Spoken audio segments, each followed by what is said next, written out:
You've got mini chocolate hills here. So you don't need to go far para makita yan. Oh, and that long stretch of coastline ng Calulbon.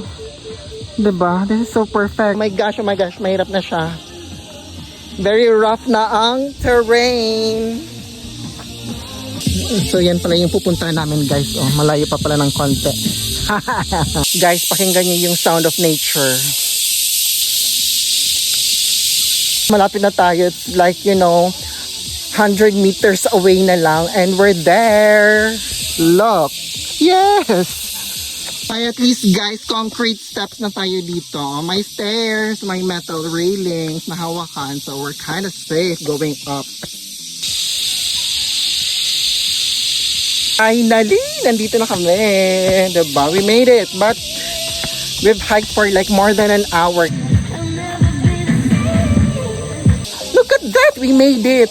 Tinuturo ko lang siya from afar. But now, guys, we're here! O, diba, bongga?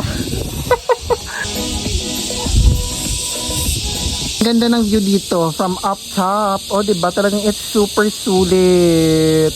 Look.